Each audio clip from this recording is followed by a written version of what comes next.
Welcome chess friends. This week Pouya Idani advanced in the FIDE World Cup using the Scotch Gambit. And you know I have my Chessable course on the Scotch Gambit, and I thought this would be nice supporting material to see how two 2600 players play the Scotch Gambit. So let's get into it. And he uses the move order of my course. And we get to the most played variation. And in this position, at top level, bishop b6 is the most popular move, but in the Lichess database, rapid and classical, 1600 and up, in 54% of the cases, castle short is being played, and then we get to the tabia after these moves with a strong bind on the c5 square. And there's a separate video where I discuss typical middle game plans in this position. So let's return to bishop b6. So black delays castling, and the idea is, of course, blacks would like to play c5, d4, bishop c6, and queen d5.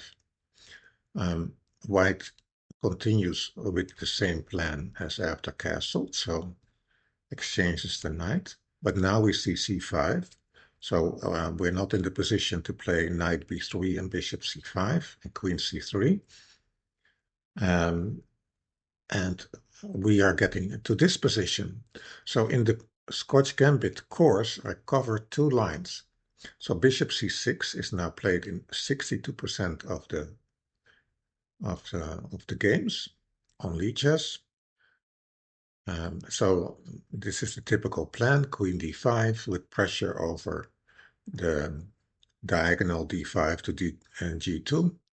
And black would like to advance their pawns with c5, c4, and then d4, d3. So we are playing here bishop h4. And now black would like to play queen d5, but then after f5, white is already much better. So black has to play at first queen d7 to prevent f5. And in the course, we end the line with b3.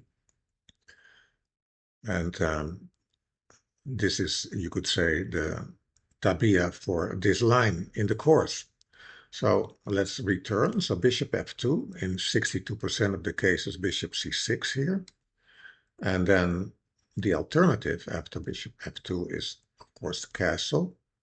Again, bishop h4, queen c8, now a4, threatening to trap the bishop on b6, a5, and now h3.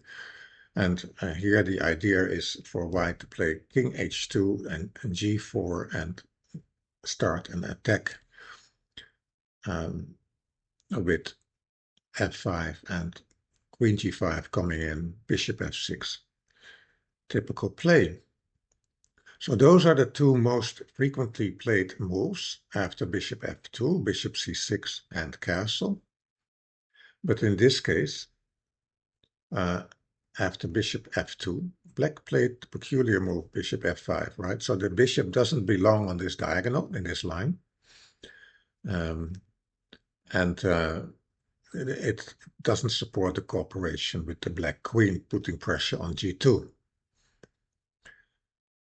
And of course, white could immediately ask the question to the opponent, and you can see here that white is better, but white decided in this game not to play knight h4 and question the bishop immediately, but to go rook d1, right? And now black continues queen d5. And when we think about queen d5, right, suddenly this pawn on d4 is being pinned because the queen on d5 is being undefended. So it's a bit of a self-pin. And we saw also in the other line in our course that we often play b3 with the idea to go a4 and c4. And that's the plan that white chooses here. So b3, preparing c4 and also a4. Black castles. Now we see the move c4. The pinned pawn on d4 cannot take. Queen c6. And now bishop g3. So if you would play in line with the course, you would continue like this. And then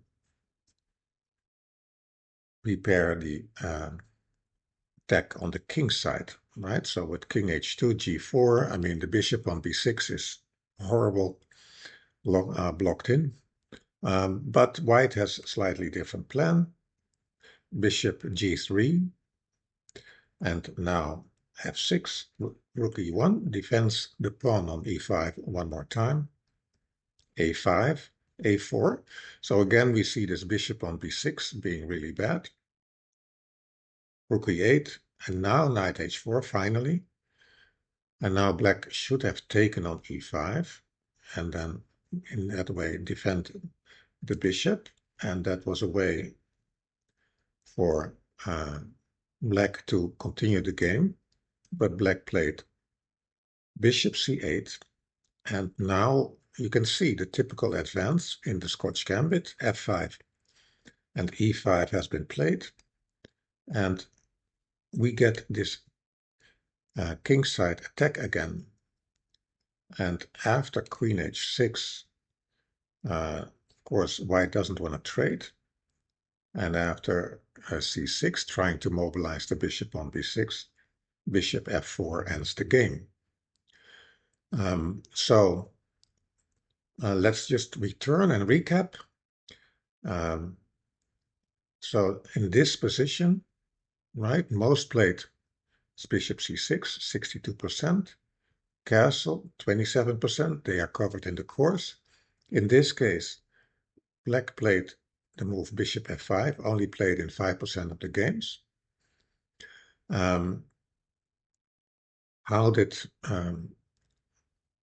So this is move 17, and 11 moves later, black resigned. So you can see how strong the Scotch Gambit can work in practice.